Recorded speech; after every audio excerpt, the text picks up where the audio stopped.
On this chapter of my Don't Starve cookbook series, we are going to be covering a dish that a certain soulless automaton loves dearly: Buttermuffin. This naughty pastry provides 20 health, 37.5 hunger, and 5 sanity.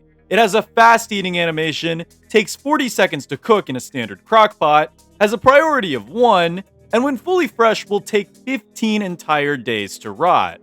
Ironically, Buttermuffin is considered a veggie food, so Wigfrid players will be unable to eat this dish. Buttermuffin is also WX78's favorite food in Don't Starve Together, so they will gain 52.5 hunger instead of 37.5. Buttermuffin makes an appearance in both Don't Starve and Don't Starve Together, and is one of the many dishes that originated from vanilla Don't Starve. So how do we make this suspicious mini cake? Well, that's pretty simple. You need 1 butterfly wing and at least half of a vegetable. The filler can then be anything that's not meat or fish based. The best recipe usually being 1 butterfly wing, 1 mushroom cap, and 2 twigs. In Don't Starve Together, you can replace the butterfly wing with lunar moth wings, and the mushroom with kelp or stone fruit and get the same results. So what exactly is Buttermuffin good for anyway? Well, actually quite a lot. This dish heals a decent amount and feeds you for a good bit. Not only that though, but it belongs to the highest bracket of normal crockpot spoilage, that being 15 days. So if you use fully fresh ingredients, you should have a long-lasting, fast-acting health and food source ready to go. Of course, if you have access to butterflies and are lazy, eating the wings raw is great as well, but note that if you have the time, then these muffins can actually pack a pretty powerful and effective punch. But let's be honest, you want to see if I'm about to actually eat a butterfly in real life, don't you? Well, let's hop into the kitchen to find out. So as with any recipe, we must first go over our ingredients. Now, I'll be honest, this recipe did not want to work with me at first, and I had 2 failed attempts before I could get a muffin that I was satisfied with. Luckily, I settled on this recipe right here: butterfly wings, sweet potatoes, milk, and egg. Now, I know, this recipe would actually make breakfast skillet and Don't Starve Together, except here's the thing.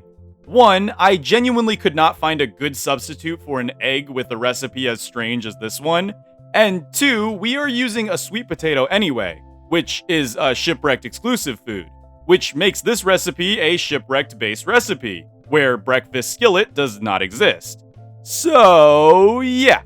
Okay. With that out of the way, let's see how this all worked out.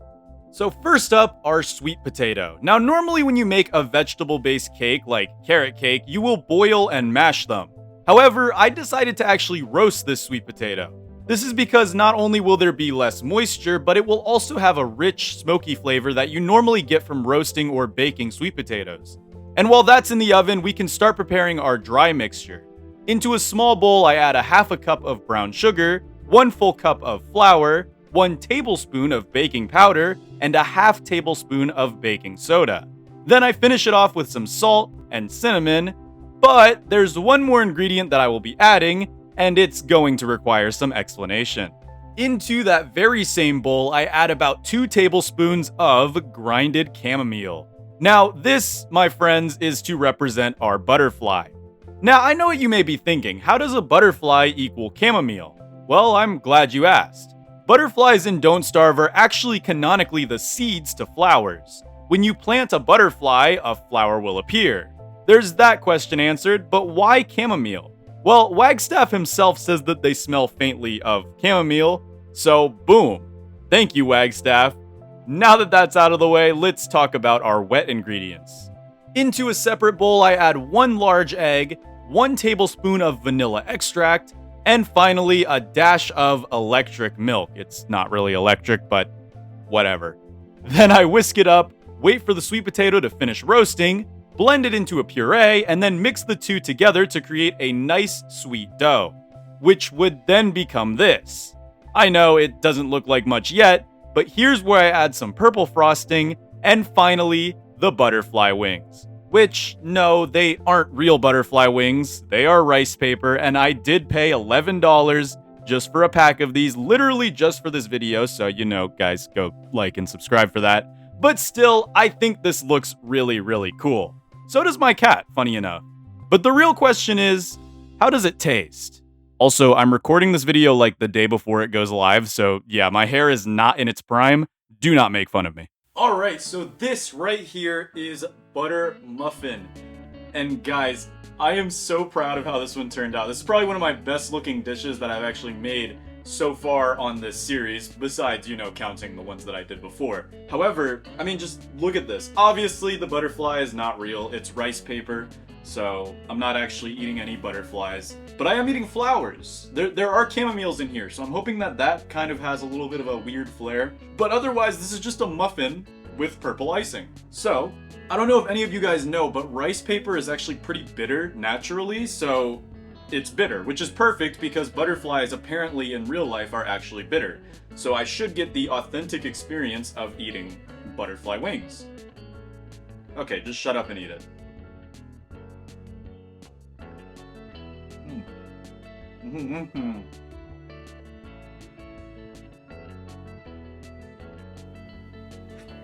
Oh, hi. You want to join me? How's it going? You want a bit of the cupcake? It's really good, everybody. This part is bitter. Do you mind? The cupcake is actually really good. You can actually taste the chamomile. Believe it or not, you can actually taste the chamomile, and it's kind of bitter. It's got like a bitterness to it, but it's actually pretty good. And yeah, this is gonna be a problem, isn't it? Okay, bye-bye. Funny enough, you can't really taste the sweet potato. There's no chunks in there. I actually mashed it up.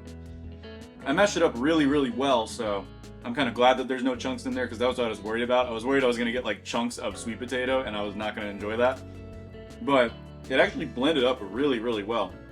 I did use a blender, so there's that.